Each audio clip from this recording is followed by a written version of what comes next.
আসসালামু আলাইকুম রহমতুল্লাহি ওয়া বারাকাতুহু। আশা করছি সবাই ভালো আছেন।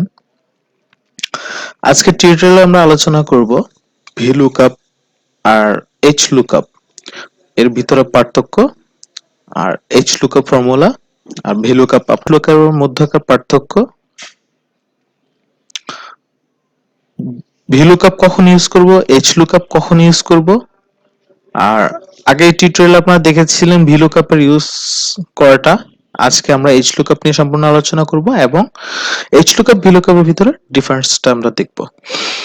তো আমরা এখানে একটি ডেমো সাজাইছি, আসুন দেখি কিভাবে কাজ করে। এটা হচ্ছে ধরেন হচ্ছে আপনার নেম, অ্যামাউন্ট আর পার্সেন্টেজ আমি দেখি এখানে দিয়েছি।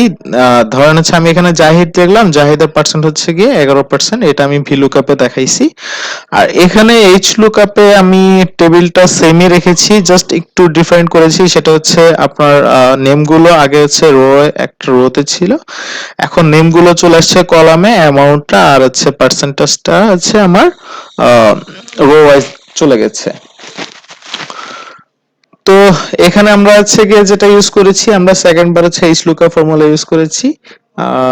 এখানে হচ্ছে দ্যাট মিন্স হচ্ছে আমার রো ওয়াইজ যদি আমরা দেখি, তাহলে একটা কলাম ধরে যদি আমরা করি সেটা হচ্ছে আমরা VLOOKUP, আর একটা হচ্ছে রো ওয়াইজ যদি আমরা ফর্মুলা ইউজ করি সেক্ষেত্রে হচ্ছে আমরা HLOOKUP ফর্মুলা ইউজ করব।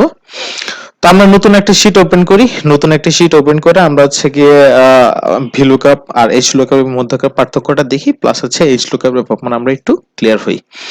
তো আমরা প্রথম হচ্ছে একটা নেম লিস্ট করি, আমরা একটা সব সময়ের মতো একটা ডাটা তৈরি করি। নেম, ধরেন হচ্ছে অ্যামাউন্ট আর হচ্ছে পার্সেন্টটা, পার্সেন্টটা। তো আমরা নেম দিই ফার্স্টে জহির দিয়ে, রায়হান দিলাম, সাব্বির দিচ্ছি, সাদিক দিচ্ছি, জুবাইর দিলাম, শিমুল, জাভেদ। ওকে, আমরা কিছু নাম লিখেছি এখানে। এখন হচ্ছে আমরা একটা অ্যামাউন্ট বসে আনুমানিক 650 আমরা সিমিলারিটিস রাখার চেষ্টা করি।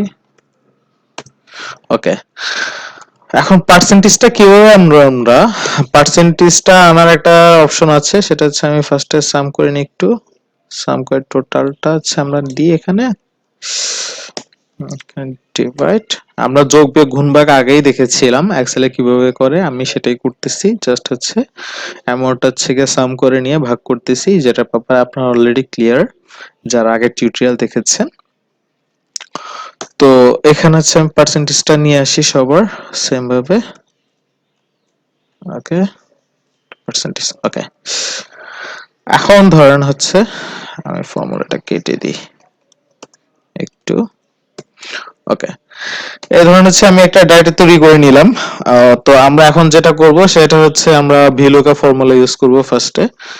ধরেন হচ্ছে আমি একটা নেম নিচ্ছি, আর এখানে আমরা যেটা দেখব, আমরা শুধুমাত্র পার্সেন্টেজটা দেখব, যে ওই নামের বা হচ্ছে জাহিরের বা হচ্ছে রায়হান বা যাই বলি না কেন, উল্লিখিত নামের পার্সেন্টেজ কে কত পার্সেন্টেজ পেয়েছে। ওকে, ফার্স্ট হচ্ছে আমি ধরেন হচ্ছে এখানে নাম লিখি, শিমুল একটা নাম লিখলাম। এখন পার্সেন্টেজটা আমরা ফার্স্টে VLOOKUP তে চলে যাই। ইকুয়াল VLOOKUP, লুকআপ ভ্যালু যেটা আমরা ফার্স্টে দিব শিমুল দিলাম, ওকে, কমা, দেন হচ্ছে আমরা টেবিলটা দেখাই। টেবিলটা হচ্ছে আমাদের এটা টেবিল, আমরা পুরোটাই নিই। and দেন হচ্ছে কমা, আমরা হচ্ছে কলাম ইন্ডেক্স নাম্বার আসছে সেটা হচ্ছে 3 হবে, কমা, ফলস। ওকে, আমরা ব্র্যাকেট ক্লোজ করি, পার্সেন্টেজটা চলে আসছে। এখন দেখেন এখানে শিমুলের পার্সেন্টেজটা আমরা VLOOKUP এর মাধ্যমে নিয়ে আসছি, সেটা হচ্ছে শিমুলের পার্সেন্টেজটা 8% ছিল। এটা যদি আমরা হচ্ছে জহিরকে দেখি, জহিরকে হচ্ছে 16%। এটা ব্যাপারে আপনারা অলরেডি জানেন, আমিও তারপর একটু রিভাইজ হয়ে গেছে এখন। তো আমরা এটা যেটা করব, এখন এটা ছিল আমাদের একটা কলামের ভিতরে ডাটাগুলো ছিল, কলামের এগেইনস্টে আমরা কি করছি, আমরা হচ্ছে গিয়ে আমাদের হচ্ছে গিয়ে বাদ বাকি কলাম থেকে আমরা ডাটা কালেক্ট করেছি। তো আমরা এখন হচ্ছে এটাকে একটু ডিফারেন্ট করি, এটাকে হচ্ছে আমরা রো ওয়াইজ নিয়ে যাই। Paste special value transports. Okay, তো আমরা হচ্ছে এটাকে ওকে, এটা ছিল ফার্স্টে নামগুলো ছিল একটা কলামের ভিতরে, এখন নামগুলো চলে আসছে একটা রোতে, একটা রোতে হচ্ছে নামগুলো চলে আসছে। এখন এইচ লুকআপ এর ফর্মুলাটা আসলে কখন ইউজ করব আমরা এইচ লুকআপ ফর্মুলাটা ইউজ করব আমরা যখন আমরা রো ওয়াইজ দেখাবো, একটা রোর এগেইনস্ট হচ্ছে আমরা ডাটা আছে কালেক্ট করব, সেক্ষেত্রে হচ্ছে আমরা দেখাবো। যেমন H lookup A V lookup আপনারা যেটা দেখেছিলেন সেটা হচ্ছে এটা 1, এটা 2, এটা হচ্ছে 3, এটা হচ্ছে 3, এটা হচ্ছে কলাম ইন্ডেক্স নাম্বারটা ছিল 3। আর এখানে আমরা হচ্ছে গিয়ে এবার আবার সেম ভাবে লিখি, নাম লিখি, দেন হচ্ছে পার্সেন্ট।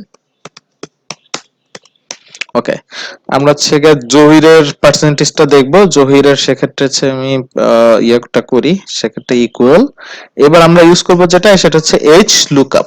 এইচ লুকআপ, এখন এইচ লুকআপ দেওয়ার পর আমরা ফার্স্টে যেটা দেখতে পারতেছি যে অলমোস্ট হচ্ছে কি ভি লুকআপ এর মতোই, ফার্স্টে কি আসছে লুকআপ ভ্যালুটা আসছে, লুকআপ দেখবে হচ্ছে গিয়ে জহির, দেন কমা টেবিলটা আসছে, টেবিলটা আমরা এই টেবিলটাই দেখাবো পুরোটা। তো দেন হচ্ছে কমা দেওয়ার পরে এবার হচ্ছে রো ইন্ডেক্স নাম্বারটা আসলে কত হবে, রো ইন্ডেক্স নাম্বার হবে হচ্ছে গিয়ে আমরা যেটা কাউন্ট করেছিলাম একটু আগে 1 2 3, এবার আমরা কাউন্ট করব হচ্ছে গিয়ে 1 দেন 2 দেন হচ্ছে 3, যেহেতু আমরা পার্সেন্টেজটা নিব। ওকে, দেন হচ্ছে আমরা কমা আছে 3 কমা আমরা এক্সাক্ট ম্যাচটা যাচ্ছি ফলস, এন্টার। এখন দেখেন জহিরের পার্সেন্টেজটা আসছে 16, আমি একটু এখানে 1 2 3। ওকে, এখন দেখেন জহিরের পার্সেন্টেজটা আসছে 16%। আমি যদি হচ্ছে সাদিকেরটা দেখতে চাই, আমি সাদিকের আসছে 17%। আমরা এখানে যদি একটু ম্যাচ করতে চাই, এই যে দেখেন সাদিকের পার্সেন্টেজটা হচ্ছে 17%। তো এই ছিল হচ্ছে এইচ লুকআপের কাজ। আর ভি লুকআপ আর এইচ লুকআপের মাঝে ডিফারেন্সটা এটাই, সেটা হচ্ছে এইচ লুকআপে আমরা গিয়েছিলাম কিভাবে প্রত্যেকটা ইন্ডিভিজুয়ালি একটা কলামের এগেইনস্ট থেকে আমরা ডাটাটা সোর্স কালেক্ট করে অন্য কলামের ডাটাটা হচ্ছে আমরা আউটপুট পেয়েছি।